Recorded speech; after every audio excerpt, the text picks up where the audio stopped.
भारत में अब IAS coaching सेंटरों की भरमार है और यूपीएससी की तैयारी करने वालों की भी कमी नहीं है। लेकिन आपको ये जानकर हैरानी होगी कि अब इन कोचिंग सेंटरों पर ताला लगने वाला है। दरअसल भारत में अब ऐसे आईएएस कोचिंग सेंटर चलाने वालों की खैर नहीं जो बेईमानी से कामयाबी दर का झूठा दावा कर लोगों को लुभाकर उन्हें अपने यहाँ बुलाते हैं। केंद्रीय उपभोक्ता संरक्षण प्राधिकरण यानी कि सीसीपीए इनके खिलाफ हरकत में आ चुका है। उसने ऐसे 20 कोचिंग सेंटर को नोटिस थमाया तो 4 पर 1-1 लाख का जुर्माना लगा दिया। सीसीपीए के एक सीनियर अधिकारी ने कहा, भरमाने वाले विज्ञापन जारी करने वाले देश भर के 20 आईएएस कोचिंग संस्थानों को नोटिस भेजा है। सीसीपीए ने पाया है कि बड़े पैमाने पर धड़ल्ले से गलत तरीके से अधिकतर आईएएस कोचिंग संस्थान अपने विज्ञापनों में उन छात्रों को देखकर यूपीएससी परीक्षा में अपनी सफलता दर का दावा करते हैं जिन्होंने उनके केंद्रों पर केवल मॉक इंटरव्यू दिए थे, न कि पूरा सिलेबस पढ़ा था। ऑफ इंडिया की रिपोर्ट्स के मुताबिक इन कोचिंग सेंटर को बढ़ा चढ़ाकर किए गए दावों का पैमाना इस कदर बढ़ा है कि ये यूपीएससी को ही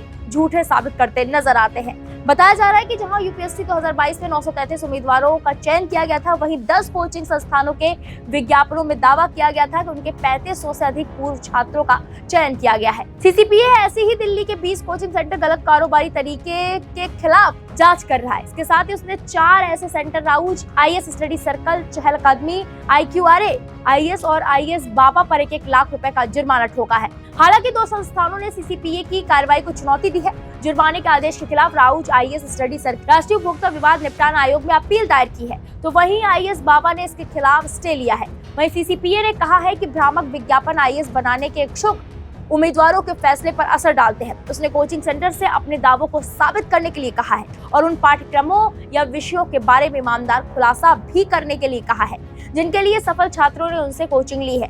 सीसीपीए की मुख्य आयुक्त निधि खरे के मुताबिक पिछले 1.5 साल में कोचिंग सेंटर्स को अपने सफल छात्रों के बारे में जानबूझकर अहम जानकारी छिपाने के लिए नोटिस जारी किए गए हैं। हम उनके विज्ञापनों के खिलाफ नहीं है, लेकिन उन्हें सभी जानकारी ईमानदारी से देनी चाहिए।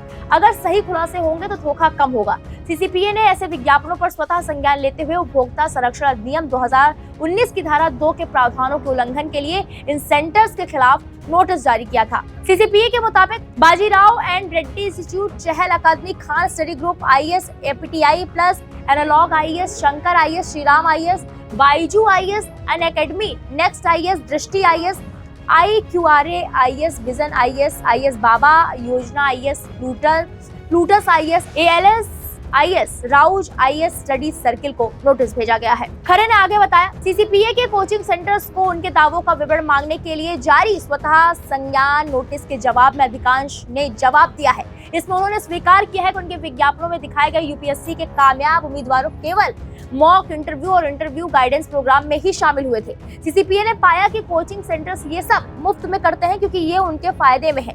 किसी भी विज्ञापन में ये जिक्र नहीं है कि सफल उम्मीदवारों ने केवल मॉक इंटरव्यू दिए। इससे ऐसी धारणा बनती है जैसे कि परीक्षा पास करने वाले सभी लोगों ने इन सेंटर्स में पूरा कोर्स किया है, जो भ्रामक है। अधिकारियों ने कहा कि आईएएस कोचिंग सेंटर प्रारंभिक और मुख्य परीक्षा के बाद शॉर्टलिस्ट किए गए उम्मीदवारों को मुफ्त मॉक इंटरव्यू सत्र के लिए आमंत्रित करते हैं ताकि उनके सफल होने के वो उनके सेंटर के पूर्व छात्र होने का दावा कर सके। कई मामलों में ये मॉक इंटरव्यू मुश्किल से कुछ घंटों के लिए होते हैं, इसलिए सेंटर्स कम से कम कुछ ऐसे उम्मीदवारों का चयन करने में कामयाब हो जाते हैं जिन्होंने अपने मुफ्त मॉक इंटरव्यू वाले सेशन का फायदा उठाया। सीसीपीए के मुताबिक देश में कोचिंग कारोबार का मौजूदा राजस्व करीब 58,088 करोड़ रुपए का है। अब इस खबर पर आपकी जो भी राय है कमेंट बॉक्स में और जरूर बताएं। वीके न्यूज, राष्ट्र के नाम।